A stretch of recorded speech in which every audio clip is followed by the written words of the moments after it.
comment était votre vie avant d'arriver au centre d'accueil? Alors, quand je suis arrivée au centre d'accueil, j'étais quelqu'un de malade parce que j'ai souffert pendant 25 ans de migraine, 11 ans de maux de ventre. J'avais une vie financière chaotique. Vous aviez quel type de problème de santé? J'avais la migraine. Migraine. Oui, et des maux de ventre pendant 11 ans et la migraine pendant 25 ans. Et j'ai un seul enfant qui ne s'entendait pas du tout avec moi et de surcroît qui était homosexuel.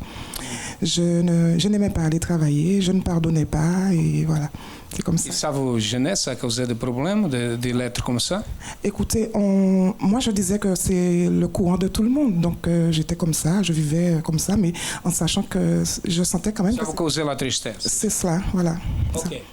Bon, par rapport à votre santé, comment êtes-vous aujourd'hui? Alors aujourd'hui, je suis guérie de ces maux de ventre, je ne souffre plus de migraine, je n'ai pas d'anémie, je n'ai pas d'hypertension parce que je souffrais aussi de tout cela.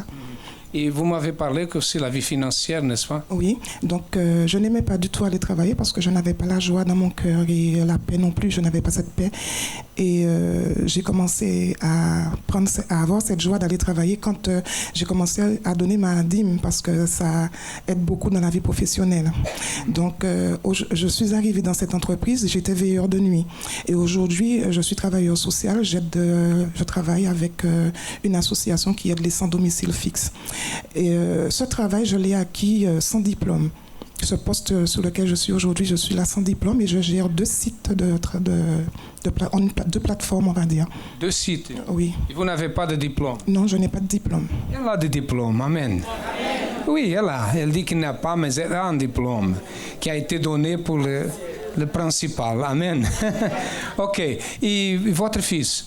Alors aujourd'hui, mon fils est libéré de cette homosexualité, mais c'est dû à un grand sacrifice que j'ai fait parce que j'ai participé à une campagne d'Israël et j'ai tout donné. J'ai donné mon cœur, mon âme, mes pensées, j'ai donné tout ce que j'avais, tout ce que je possédais, toutes mes économies parce que je me suis dit que de toute façon, il n'y aura pas d'autre solution pour moi que de tout donner et que ce Dieu, si c'est vraiment un Dieu, il va honorer ma foi et il a honoré ma foi. Après, je me suis quand même attelée à prier pendant 1 année pour que mon fils soit aujourd'hui à l'église et la semaine dernière, j'ai marié mon fils avec une ouvrière. Amen. Bonjour chers amis auditeurs de cette émission France en direct. Soyez tous le bienvenus et sachez d'une chose, indépendamment de la situation que vous êtes en train de vivre, même vous êtes une personne qui avait entendu déjà des nouvelles de la crise, la situation qui est chaque fois en train de s'empirer. Et là,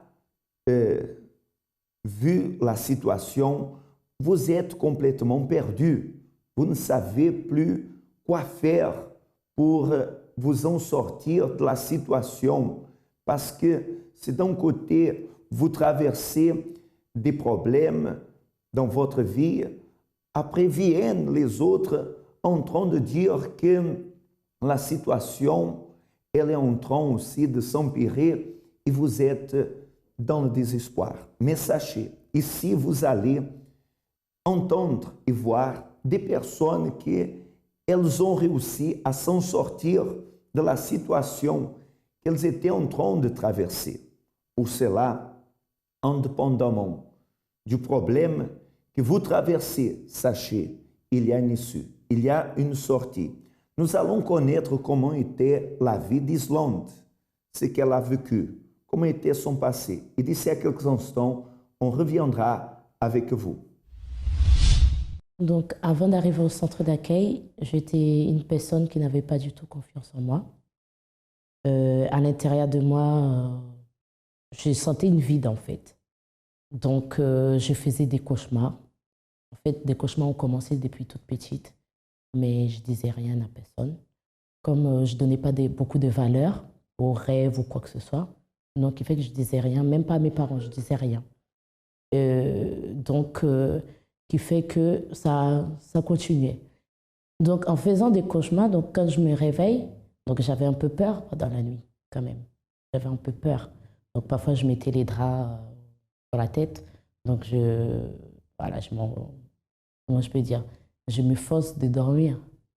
Donc, j'avais peur la nuit.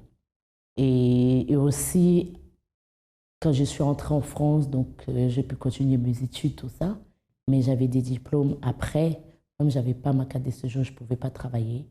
Donc, le fait que je suis restée au moins, si je peux dire, plus de 2 ans à peu près à la maison. Et ça, qui fait que ça me donnait des pensées négatives par rapport à moi-même. Donc, j'avais plus confiance en moi. Quand je voyais mes collègues de l'école qui ont terminé leur formation, qui ont leur travail, qui avançaient, et moi, j'étais là à la maison, je faisais rien. Donc, ça m'enfonçait encore plus. Donc, pour moi, je n'allais jamais travailler. Donc, jamais travaillé. Je regardais les autres, je disais, ah, ben c'est bien. Mais moi, quand il arrive, quelque part, je me maudis moi-même en disant, je ne sais à rien. De toute façon, c'est comme si j'étais faite pour souffrir, en fait. Donc, je suis restée comme ça. Il y a des moments, dans la nuit, j'imaginais ma vie future, je pleurais. Pour rien, comme ça, je pleurais. Je ne m'aimais pas moi-même. Donc, parfois, je vais me regarder dans le miroir, je tourne la tête. L'image que je voyais, je n'aimais pas du tout. Donc, et on va dire, à la maison, après, il y a mon frère qui est arrivé. J'avais l'impression que mes parents aimaient mon frère plus que moi. Au jour d'aujourd'hui, c'est pas du tout ça, quoi. Donc, c'était l'impression que j'avais, en fait, l'impression que j'avais. Donc, quand les gens me regardaient dans la rue, je pensais tout de suite qu'ils pensent quelque chose de mal de moi. Donc, les problèmes de santé que j'avais des cuisses au niveau du poignet. Donc, je ne peux même pas vous dire ça faisait combien de temps, parce que c'était tellement longtemps, depuis même avant que j'arrive en France. Or là, aujourd'hui, ça fait 15 ans que je suis en France. Donc, voilà, j'avais des cuisses qui gonflaient, qui pâtaient, qui revenaient. Mais il y en avait toujours un. Il y en a un qui pâtait, qui revenait, mais il y en avait toujours un. Ben, si je peux dire, le moment le plus dur, c'est, on va dire, côté sentimental, où j'apprenais à connaître quelqu'un. Donc, j'étais très jeune. Donc, après, au bout de, on va dire, 10 ans, et que cette personne, c'était pas du tout ce que je croyais, en fait. Donc, cette personne-là avait une phase cachée. Il y avait une phase cachée que je n'en doutais pas du tout. Donc, pour moi, tout allait bien. Au final, c'était complètement faux du côté de la personne, en fait. Donc, en fait, quand la personne est venue, mes parents n'étaient pas d'accord.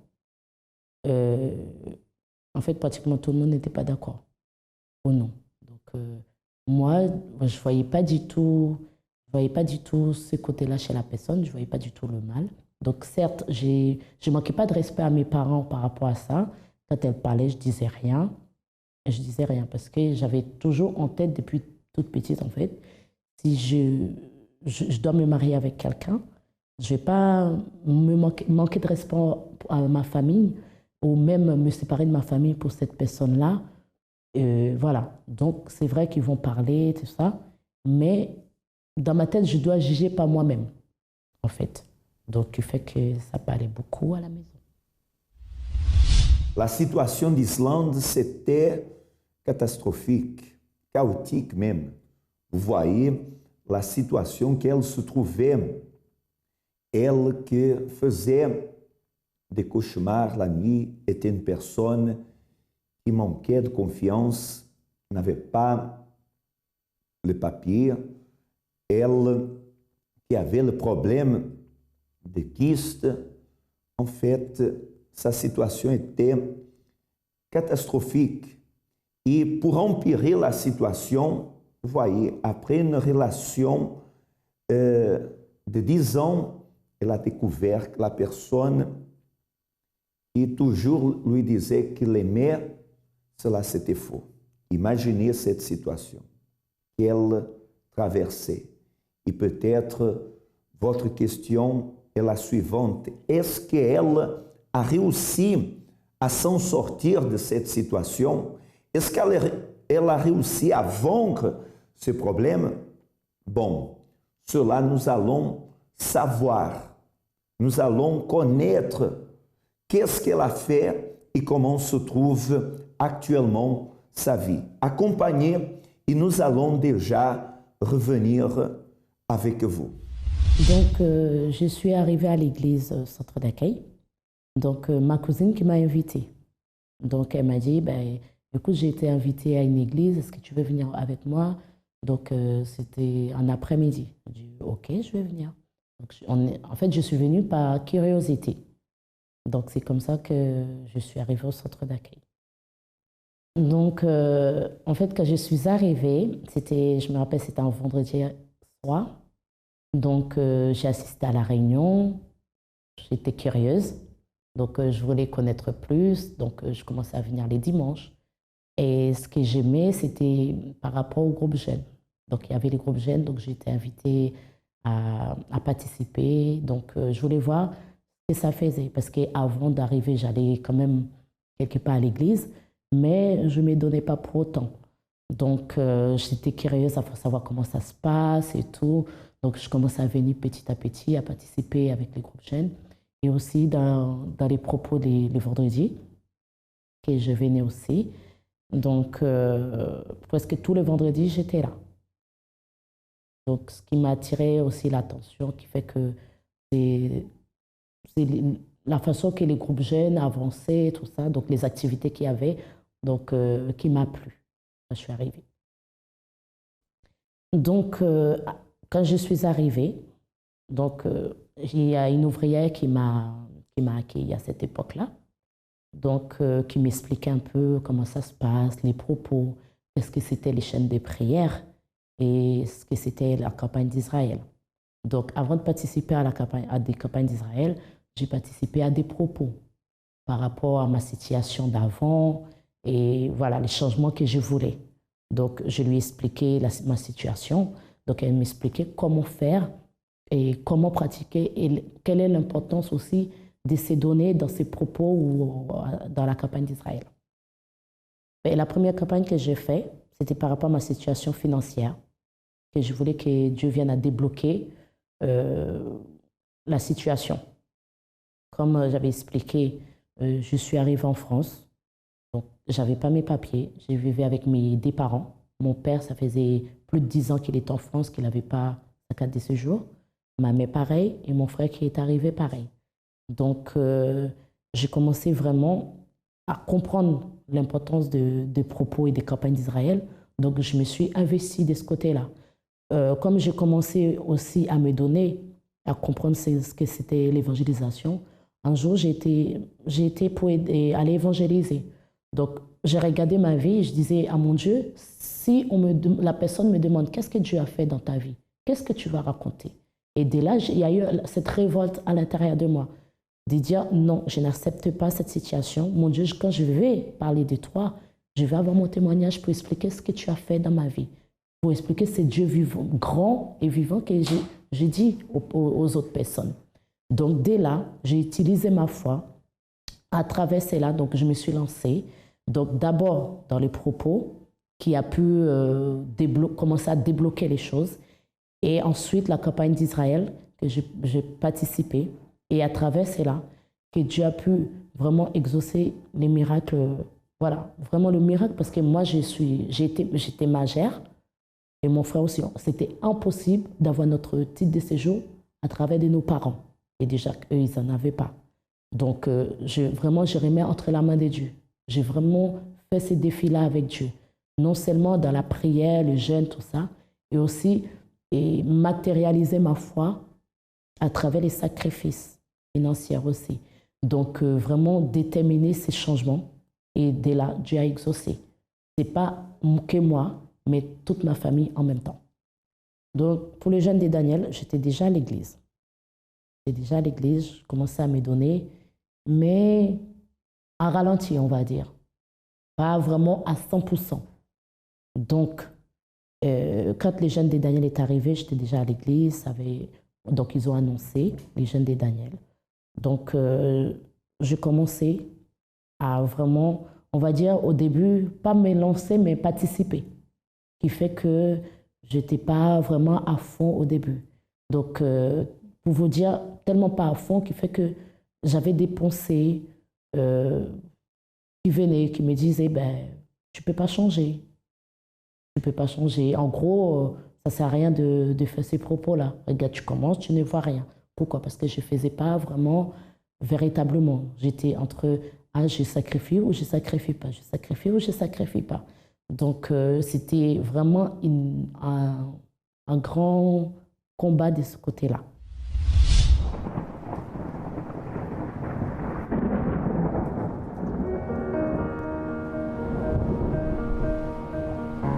Dans la vie, il est très facile de perdre espoir.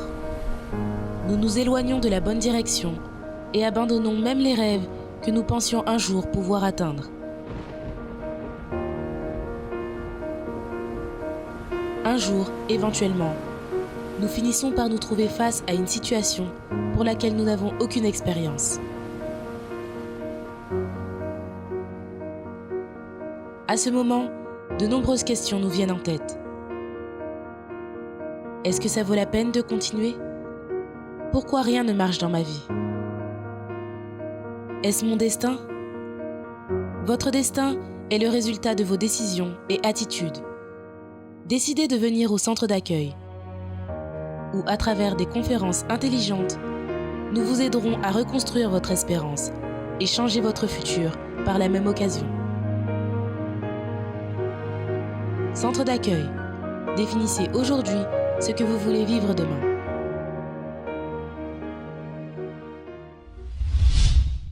Donc, pour les campagnes d'Israël, Dieu a pu exaucer.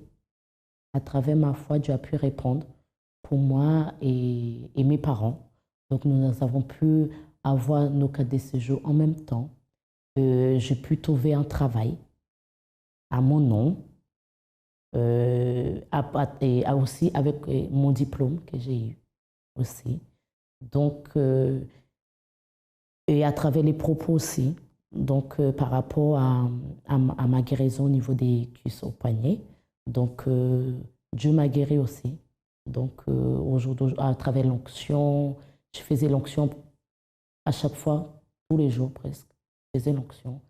Et j'ai participé aussi les vendredis. Pour ça, pour ma délivrance, je me suis donnée.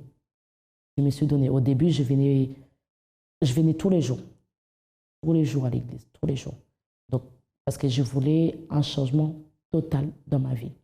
Donc, Dieu a pu exaucer à travers les propos, à travers les campagnes d'Israël et à travers les jeûnes de Daniel. Au côté financier, donc, en fait, comme au début, je n'avais pas mes papiers, donc j'ai travaillé ou avec une personne où c'était à mon nom, mais sans papier. Et donc, j'ai pu trouver un travail. Et même si quand j'avais pas mes papiers, donc cette personne-là partait en vacances pendant un mois, j'avais complètement un mois de salaire. Or, je n'étais pas déclaré rien. Et ensuite de ça, à travers de ça, Dieu a pu exaucer. J'ai eu ma carte de séjour. Et aussi, avec mon diplôme, j'ai pu envoyer des CV. Aujourd'hui, je travaille avec les enfants. Je suis assistante mater. Donc, je travaille avec les enfants, avec ces diplômes-là, en déterminant que Dieu a exaucé. C'est merveilleux d'entendre ce qu'elle nous a raconté, comment se trouve actuellement sa vie. Cela n'a rien à voir avec ce qu'était son passé, c'est-à-dire son actualité, sa vie, elle est complètement différente. Voyez, elle a réussi à avoir ses papiers, elle a réussi à vaincre la situation qu'elle traversait. Aujourd'hui, elle a confiance en elle et elle est même assistante maternelle. Sa vie, elle a changé complètement. Et c'est l'opportunité que vous en avez aujourd'hui d'avoir une transformation dans votre vie. Pour cela, je lance ce défi pour vous qui êtes en train de traverser des situations semblables, vous qui êtes en train de souffrir, et pour vous, toutes les portes, elles se trouvent fermées. Alors, prenez cette attitude et venez dans la conférence pour la vie financière qui existe au centre d'accueil. Vous allez participer et sûrement, de la même façon comme Islande, elle a réussi à surpasser le problème qu'elle était en train de traverser. Vous avez cette opportunité de vaincre ce problème et d'avoir une vie complètement changée. Moi, personnellement, je serai dans 27-29 rue Yuri Gagarin. C'est lundi, c'est l'opportunité pour que vous veniez à vaincre la situation que vous êtes en train de vivre. Alors, prenez votre décision. Et si vous voulez connaître l'adresse le plus proche de chez vous, alors vous pouvez appeler l'ami 24 heures, le 01 53 35 85 12 et vous allez recevoir plus d'informations de quel endroit vous pouvez vous diriger pour que votre vie elle soit transformée. Nous allons à un autre cas véridique et d'ici à quelques instants, on reviendra avec vous. Madame Louis, ça fait combien de temps que vous êtes à l'église, au centre d'accueil? Au centre d'accueil, ça fait 3 ans, en 2012. 3 ans? Oui. Comment vous êtes arrivé au centre d'accueil?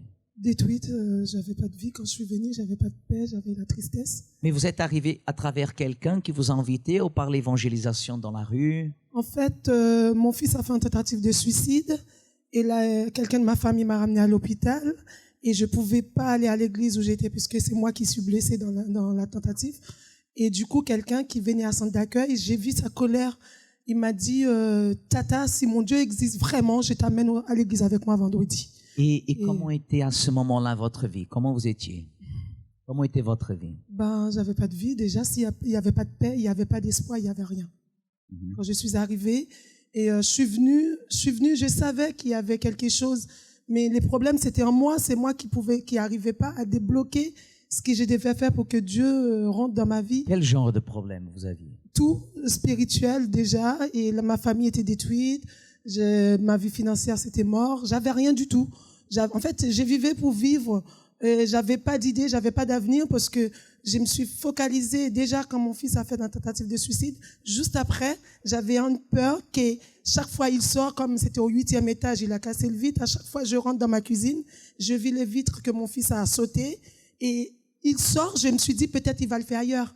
Et du coup, je vivais avec cette peur qu'il essaye ailleurs. Il avait quel âge quand il a fait cette tentative? 18 ans. 18 ans. Vous avez dit des problèmes spirituels. Quels problèmes spirituels vous aviez? Quels symptômes? Je vivais avec la haine. J'avais la haine depuis à 11 ans suite à la mort de mon père. J'avais la haine contre mon beau-frère qui m'a violée. J'avais la haine contre tout le monde. Voilà. Je vivais avec ça en moi. Et en fait, après, j'essaye de survivre, mais c'était l'apparence pour montrer que je suis quelqu'un, mais à l'intérieur, il n'y avait rien. Qu'est-ce que vous avez fait pour changer la situation que vous étiez avant? Alors, la première chose, je me suis toujours concentrée sur mes enfants. Et Dieu, il a fait beaucoup de miracles. Il y avait une paix. Et j'ai compris à partir de cette union qu'il y a eu dans ma famille. Et là, je vous dis quelque chose, pasteur. C'est après qu'il y a eu la paix dans ma famille. Et spirituellement, j'avais une joie profonde. C'est là que j'ai commencé à réfléchir à d'autres choses à l'avenir. Ma vie professionnelle, que je vous dis, j'étais femme de ménage. Et puis j'ai eu des idées. Je savais qu'il y avait quelque chose au fond de moi. Je savais que Dieu était en train d'agir. Quand je regardais ma famille, je voyais la joie, je voyais l'amour. J'ai dit, s'il peut faire ça, il peut faire beaucoup de plus. Et je me suis dit, et si tu achètes une entreprise? Et je me suis dit, acheter une entreprise? Je n'arrive pas à payer mon loyer, je suis à découvert. Et l'idée est là, mais je ne voyais pas comment. Et puis un jour, je suis venue à l'église. L'ouvrier Pierre a lu Ésaïe 55, il a parlé. En sortant, il a dit, va acheter sans argent. Et je dis, je vais acheter mon entreprise. Même si vous étiez sans aucune condition? J'avais rien. Et aujourd'hui... Et aujourd'hui? Alors, aujourd'hui, j'ai une entreprise, je suis une femme d'affaires. J'ai une famille unie, en paix. Et mon fils qui était suicidé, il a une deuxième année de droit à la Sorbonne. J'ai un salon de coiffure à 39 avenue des Clichy qui est placé dans l'emplacement numéro 1. Et pour dire que le salon marche très bien. Et maintenant que j'ai le salon, j'ai compris que je peux avoir plus. Tous les jours, on peut conquérir des choses. Et aujourd'hui, j'ai une vie comblée. On peut dire que vous êtes le résultat de ce que nous parlons dans les campagnes, dans les chaînes de prière. Vous avez suivi les chaînes de prière? Mes voisins me l'ont dit, les gens qui me connaissent me disent, mes gens de mon immeuble me le disent. Comment vous vous sentez aujourd'hui? Heureuse. Heureuse, ça vaut la peine, ça ne vaut pas la peine. Ah oui, ça marche et ça vaut la peine de sacrifier. Et on vous attend pour un autre témoignage. Ah, je viendrai bientôt. Amen. Que Dieu vous bénisse alors. Merci beaucoup. Allez-y. C'est prouvé. Le cas véridique de Gesta prouve justement que les personnes qui arrivent au centre d'accueil, elles arrivent à surpasser les situations qui étaient complètement impossibles. Voyez, Gesta, comment elle est arrivée. En arrivant en France, les personnes qui elle avait plus confiance que pouvaient l'aider, c'est ça qui a plus là-dessus. Imaginez, son beau-frère, une personne qui elle pensait qu'elle pouvait confier, mais a essayé de la violer. Imaginez quelle situation. Beaucoup de personnes, en voyant ça, en passant par ça, elles désistent de la vie. Imaginez elle, sans papier, une personne qui vivait dans la rue, une personne complètement détruite. Mais aujourd'hui, est une personne chef d'entreprise. Bon, devant cela, c'est à vous la décision. Vous pouvez continuer à souffrir, comme vous pouvez arrêter de souffrir. C'est votre décision. Mais une chose est certaine, vous savez déjà quoi faire pour que votre vie, elle vienne à être transformée. Les portes du centre d'accueil se trouvent ouvertes pour vous amener au surpassement, pour vous amener à atteindre vos objectifs. Je vous rappelle que notre siège du centre d'accueil se situe dans le 254 rue de Faubourg, Saint-Martin, dans le 10e arrondissement à Paris. Pour connaître le plus proche chez vous, appelez le 01 53 35 85 12. Chers amis, a été un immense plaisir d'être là ensemble avec vous. Je vous souhaite à tous que le Tout-Puissant illumine votre vie. À la prochaine.